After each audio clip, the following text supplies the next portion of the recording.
right, guys, here we are. Woo! Photoshop. I know it's very scary. Don't let it scare you. I When I first started photography, I knew that I wanted to work in Photoshop. I knew that I wanted to be able to swap heads if I needed to. I knew that I wanted to be able to, if someone's eye blank one blinked a little slower than the other, I wanted to be able to go in there and, pop that eye back open. I wanted to, be able to polish up my photos in Photoshop. I wanted to be able to help someone's belly just be a little bit more rounder. I don't ever like liquefy people to ever look skinnier. I do know how to liquefy pretty well, but we'll get to all of that. I'm going to just kind of explain. It's just some basic stuff here. So here you have like your tools bar, okay?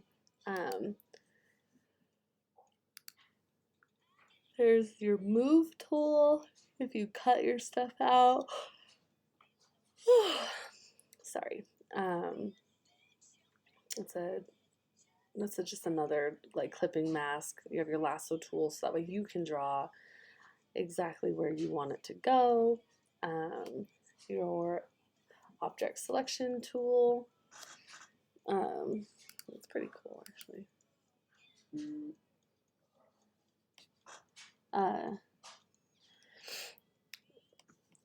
I'm trying to show you here. I was just trying to see.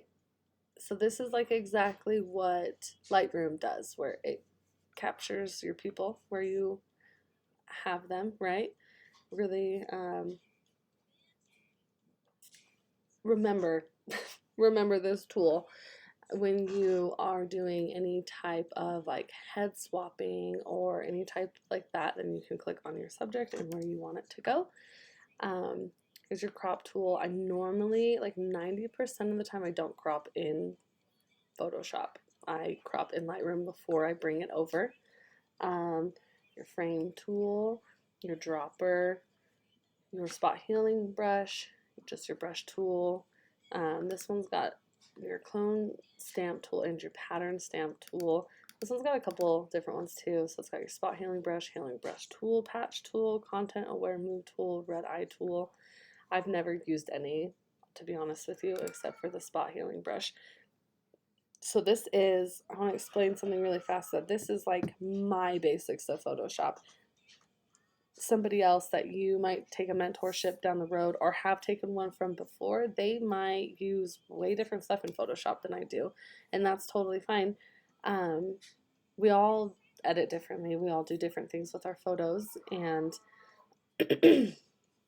we aren't all going to teach you the same things, which is great. That's the best thing about being able to pick your mentors. History brush tool, erasers, gradient tool, which is just kind of like what I showed you with the gradient filter. Okay, blur tool, sharpen, smudge, dodge tool, burn tool, sponge, pens, texts, clicks, shapes, zooms in and out. This little stink right here, okay, this is going to be like, pay attention. You really need to always, for the most part, know, like if you're on black and white, okay? Then we're going to come over here. You have your character panel, which for me it's up because I use the text a lot, so I want to be in control if what my colors are, what my sizes are really easy, and make it capital, make it italic, whatever I want it to be.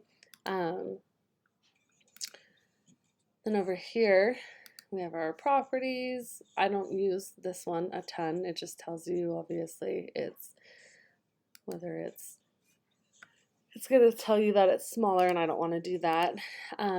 What channel, that it's, make sure if you're not editing in RGB color that you fix that. And if you are editing in something different and you cannot get it, let me know, because I know an amazing video of how to get it into the right color space for you. So reach out to me if you need help with that.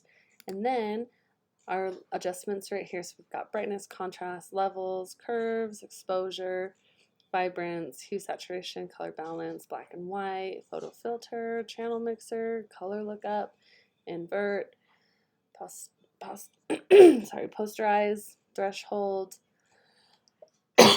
selective color, and the gradient map. To be honest with you, I use levels, and that is about as far as I go with this, because if I do any type of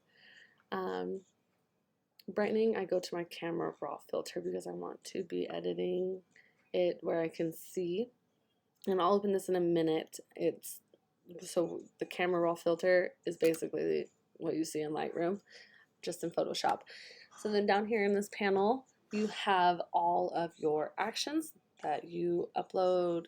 They will be here for you to scroll and search through.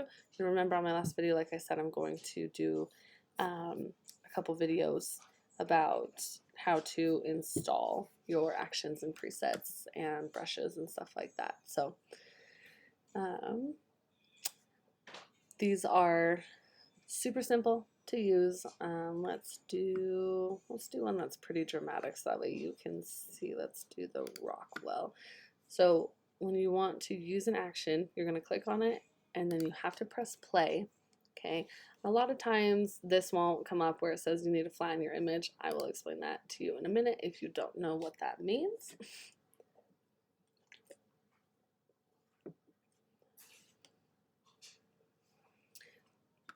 So you can see that pretty drastically toned down some colors, made her very oily looking. So when you come over here to your layers, now that we have two layers right here, this means my photo is not flat. This is stacked on top of this. So when it asked if it would flatten it, it means that it's going to push it all together and be one layer again. You want to try to do as much as you can before you flatten it, so that's why all of this stuff usually goes first before I do anything that would make it have to flatten the photo. And you'll see that there's this little rectangle here that is white, and this is where the colors over here come into play. So I'm on black and I need to be on my brush. Okay, so this is the same thing as your brushes in Lightroom. This one I feel though gives you better precision, and it's easier to, because so when you draw a brush in Lightroom, you can't go back and like fix the opacity of it. It is what it is the first time you do that brush. So if you really want to like go back and change something, you have to get rid of all of it, which that's like one thing that drives me nuts about Lightroom, because for how good it is, there's like so much that they could just do to tweak it to where it would make it like blow it out of the water. So this whole layer on top of this photo is white, and so to mask it off, you need to make sure that you are on your black. And as you can see, like look at her lace. So as I'm coloring it, it's coming off. And then look down in that corner at my little white square or triangle. Oh my gosh, your little white rectangle. And when I let go, it's going to show you down here where I brushed it off at. And if you're like, oh, I liked it better before, come over here and you can just hit X on your keyboard and it will flash the two for you. Then brush it back on. If you're like, oh, just kidding, I liked it better. Or you could be like, well, I like it, but it's really strong. Come over here to your opacity, drop it down to 50, play with your numbers, and then let's see. I'm trying to think of something that doesn't already have.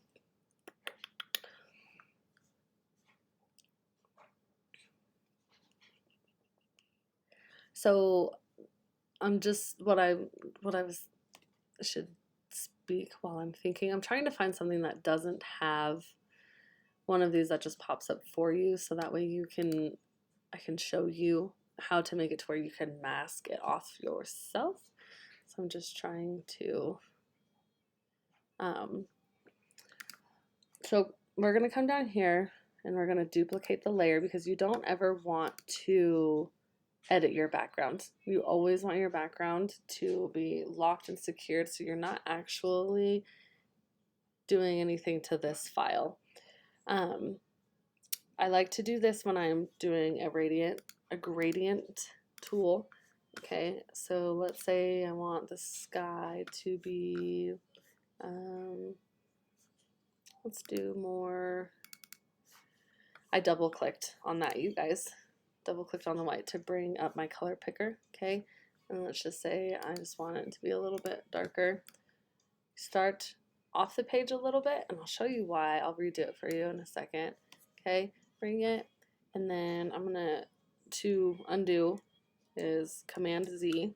Okay, if I start here, it's gonna bring it down a lot more. I like it to be more subtly brought down. But then let's say I bring it down, and now she's really dark, right? That darkened up Ellie quite a bit. So we would take this mask, this tool right here. Okay, you guys, it looks like a little camera.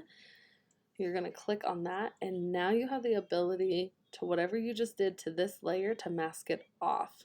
Okay, so then you're going to make sure you come over to your brush and trying to erase it, nothing comes off. Oh, because it is white, same as this, which means we're basically just painting it back on there. So X, and then you are able to brush that off of wherever you want to brush it off. And so I just put it up here, and you can see, I mean, like, how much of a difference that is. So just play with your masks. You can, this little eye right here lets you see, kind of the same as Lightroom.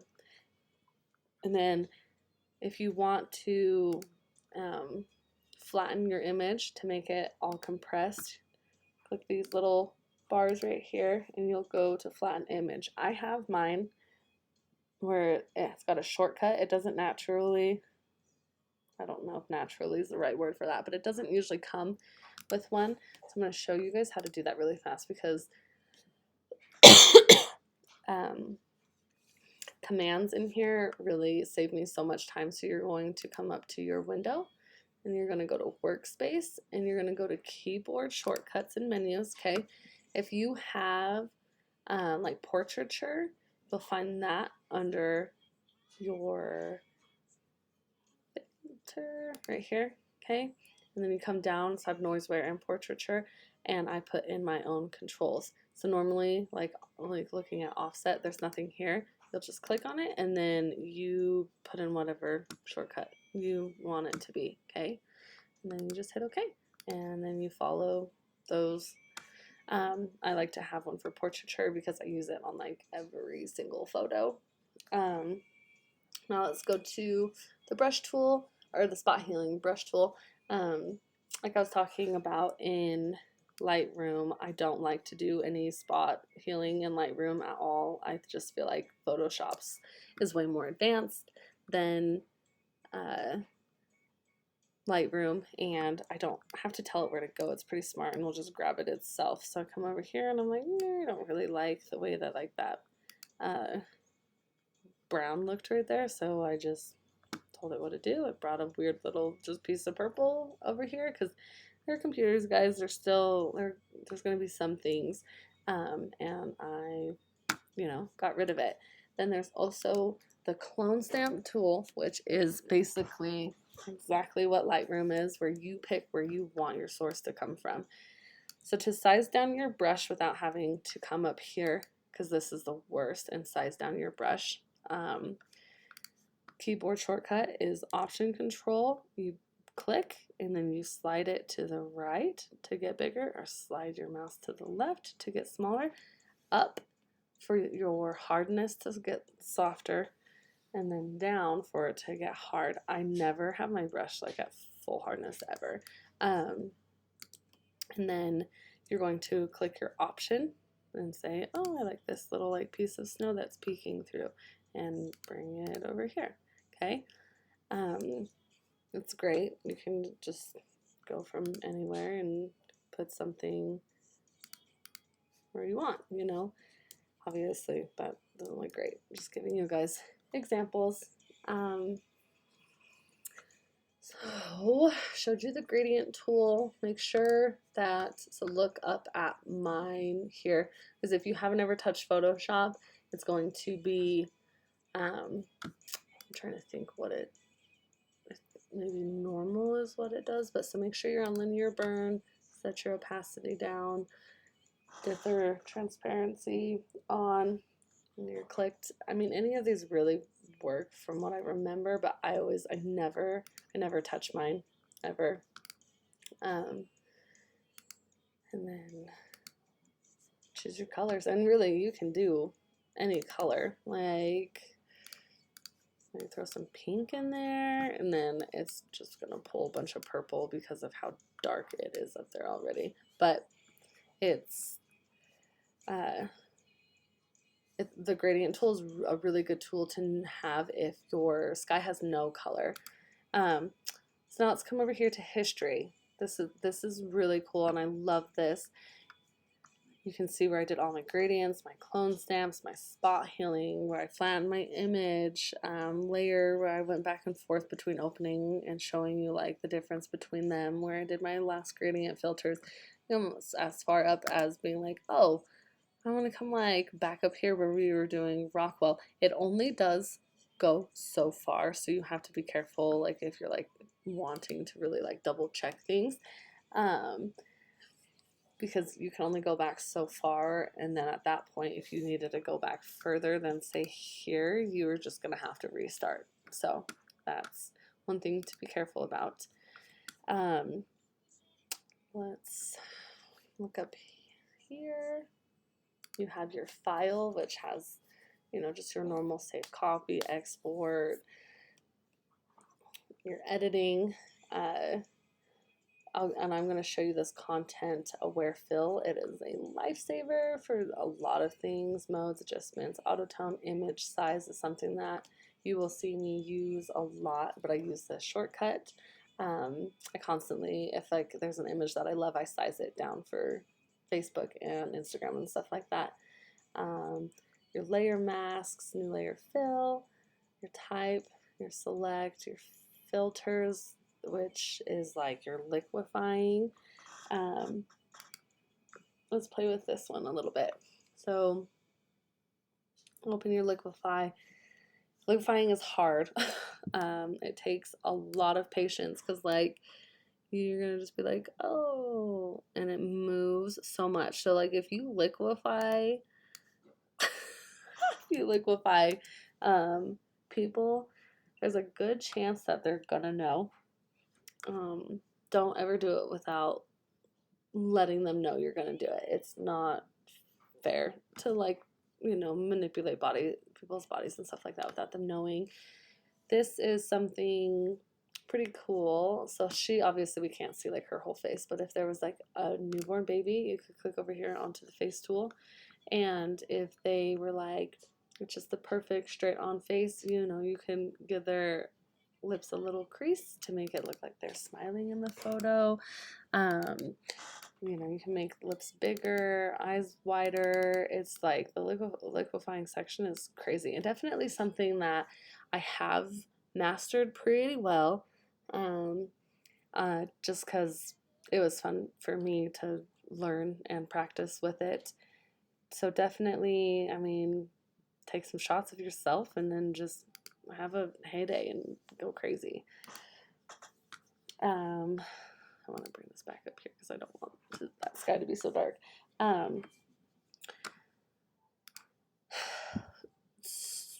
I would say that your levels is where I get like 98% of like the polish that people talk about in Photoshop.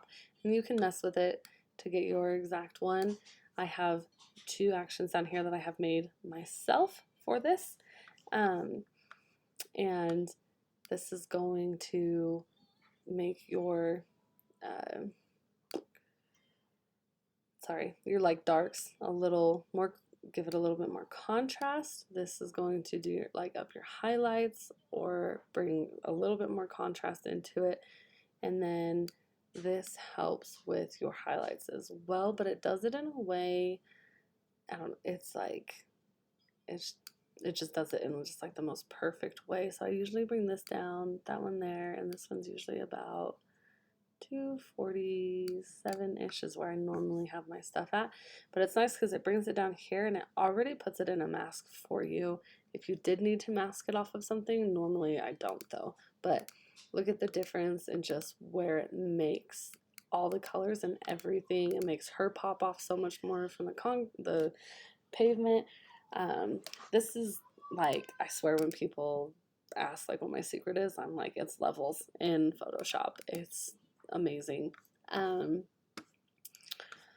then we can look at the other stuff. And like I said, I don't really play with the brightness and stuff a ton here because I like to be able to just do it all in one spot. So this is all a lot of the same stuff that it's like over in Lightroom. Let's see, so I mean, same thing of your reds that you can manipulate, but I'm not going to walk through all of those because it really is just the same stuff. I will come over here to the filters and we'll go through this some more. I'm going to flatten my photo so that way, and actually I'll show you why really fast. So I'm going to open the camera raw filter. If I'm here on this levels and I come over here and I open my camera raw filter, it's just going to open up the white page because that's all that Photoshop is reading is, oh, you want to raw, camera raw this, and that's not what I want to. So you need to make sure when you're doing that you always flatten your image, okay? And then you'll come into the camera raw photo. Does this look familiar, guys? Like exactly the same thing. You got your temperatures, your tints, your exposure. You even got your little dropper to, you know, get your colors back where you want it. Your exposures, your textures, dehaze, vibrance, your curves that we were talking about, details, color mixers, color grading, the calibrations that we were talking about. So all the same thing. But say you bring it over here and you're like, oh, well, maybe I did really like it, you know, with something like this. Then go back and just fix it in here so that way you don't have to, if you're already like halfway through, then you don't have to completely restart. It's like the beauty of it. I do tend to notice that Photoshop changes colors a little bit differently than Lightroom, and I prefer that the way Lightroom's colors look when editing, so that's why I prefer to mess with a lot of this stuff there. So like we went over literally just the same stuff. There's your grain and your distortion that we were talking about, you know, with lenses, and diffringement. If you guys don't know what this is, sometimes, and I don't have it in this photo, but sometimes you'll see like on trees where things are like pretty little, like maybe even if I had a my old Nikon, I would get like purple and green lines around my people or my mountains or my trees. Come into your defringement, always, always, always, and the most I ever would take it to was 4, and I would just put it on both of them, and then that way it would get rid of those lines, and it always worked really, really well. And then you have your heal tool, important important maskings. Okay, so same thing. You can select your subject and sky. You can combine your mask tools, select colors and luminance. So this is like literally the same exact thing as Lightroom. Okay, I mean, doesn't like, it's literally to a T the same thing. Then you have like your red eye And then here you have your presets of that are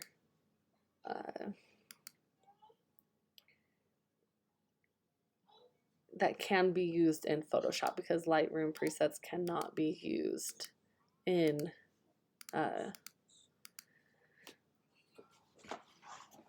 Photoshop. They're just different. They read differently, so they won't all come across. But this is definitely something to know and to mess with, so that way you can understand what I say when, like, I feel like Photoshop is a lot more aggressive sometimes with the color changes and stuff like that. And then when you're done, you just hit OK, and it will bring it over. And there is one thing that I guess when I first started that people always said to do. I never did it, but they said when you're doing any type of editing like I just did, where I went in and I was adjusting the settings, they always say to make a copy of your background, so that way if something does really get messed up, then you can always revert back to like its original stance with where you were happy with it. If that makes sense what I'm saying. So you can, there's not like a ton of difference, but if I brought this here and then I was like, oh man, like no, that looks really bad, or like the sky was just too much for me, then on that one I could brush it off and it would be still, my background would still be what I wanted it to be. Blur is a really good one to know. There's, tons of different types of blur. I only use and I don't even know how you pronounce it, Gaussian blur, and that's only if I'm putting in like suns and things like that, or skies, to make it match the, how blurred the rest of the image actually is. I don't really ever use the noise or any of this. I use my Imagionic, and I've got my Noiseware and my Portraiture. And then you have, I don't have any plugins for mine. These are like what are showing. You have your adjustments, your character, which is over here, like I told you, because I always use it, your history, your layers. You don't really need a ton showing ever. So if you are like, oh, like you accidentally close something, or you have like a bunch of stuff open, come look in your window, fix that. Now I want to show you something that I do quite a bit. So let's say, say I want to turn this, but then I'm like, oh, we've all done it where we're like cropping, and but we have to take too much of the sides that we want, okay? I'm so sorry for my coughing. You're going to come up here and grab your lasso tool, and you're going to start where you need, and you're going to come up to where it ends, and you're going to come back. So now this portion of the photo is selected, okay? You're going to come up here to edit and content aware fill, and it picks it for you of like where you need it to go, and it puts it in the photo for you. So this is really good to know with again, with like newborns and things like that. Really it's just good to know with anything, because there's been so many times where I easily needed just something else to pull the photo more, to have just a little bit more backdrop. And so this tool really, really, really, really helps. I use it all the time. Okay. Obviously, I did not pay attention to that at all where it was grabbing it. So come in and do your content aware fill. Oh, that's why. Because it was pulling from where it was already selected, I see.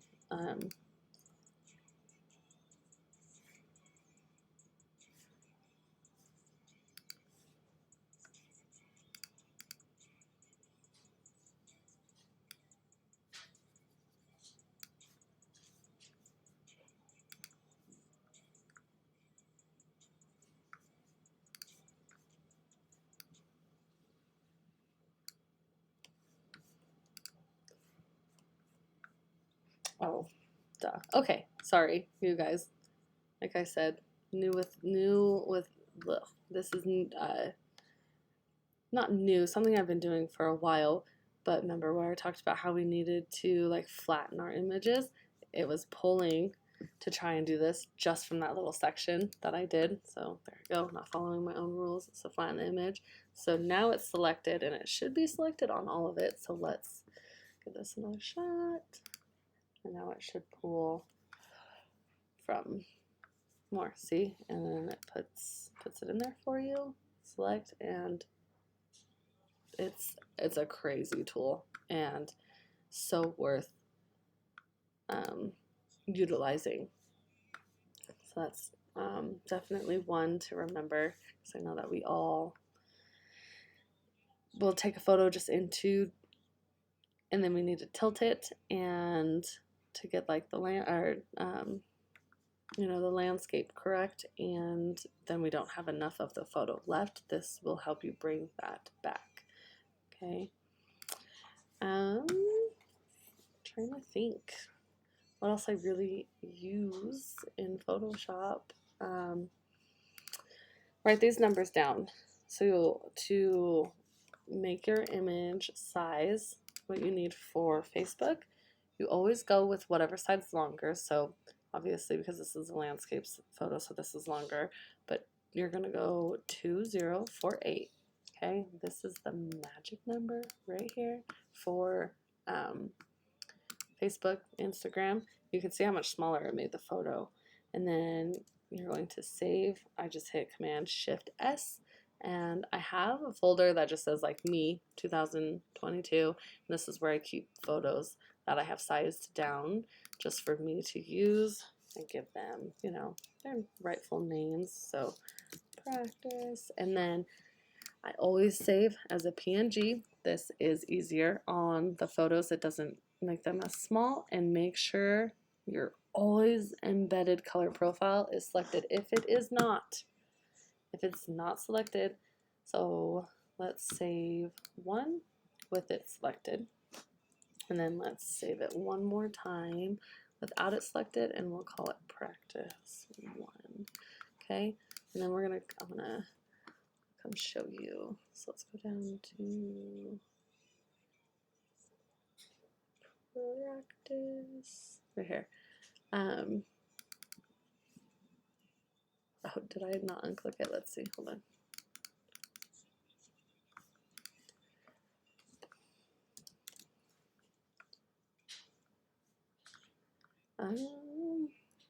Maybe it's just saving it because it's saved as a copy.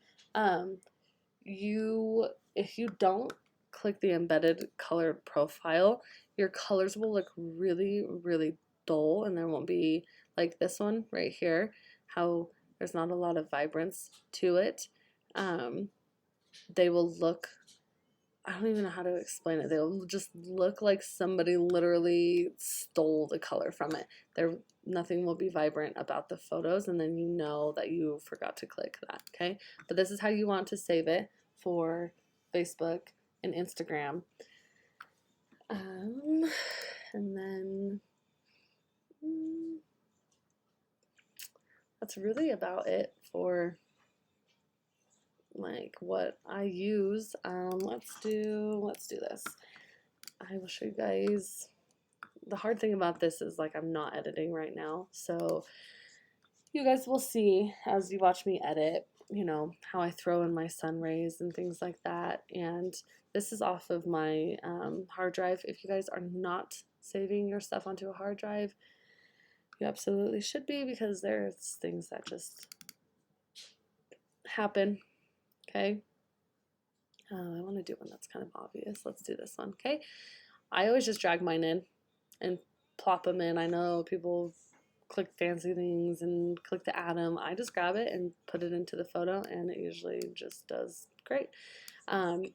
If you've ever experienced your photos like getting weird and wonky and you can move them like this and it's because this little guy right here is not clicked, and you want to make sure that it's clicked at all times, so that way your photos stay at the sizing, like the correct sizing that it needs for where it was saved, okay?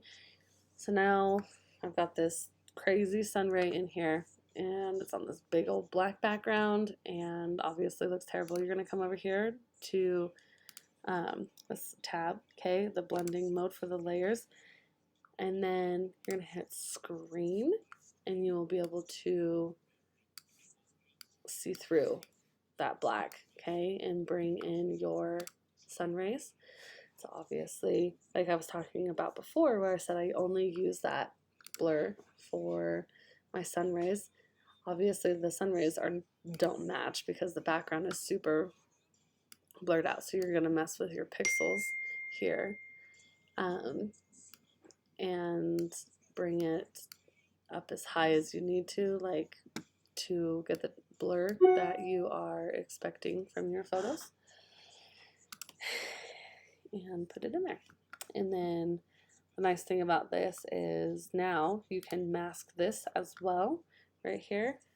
Come to your brush, make sure your brush is clicked. We're on black, so we're good there. And if the sun ray was hitting her face a lot, which it's not, then I would be able to clean it off of it. Or if I just didn't want it up as high, then I could fix that and just have it in the corner, which obviously that does not look good. But yeah, so make sure you're always utilizing your mask tool. Make sure you save for Facebook so that way your pictures are crisp and clear. Utilize that edit tool. Make sure that you flatten if you are going to be doing anything. Copy the background if you feel like you might make a mistake on something. And if you guys, again, have any questions, just get on, let me know. There's probably more about Photoshop that I know that I just can't, that it's just not coming to the top of my mind right now. So if you have any questions about anything and I can help, I will.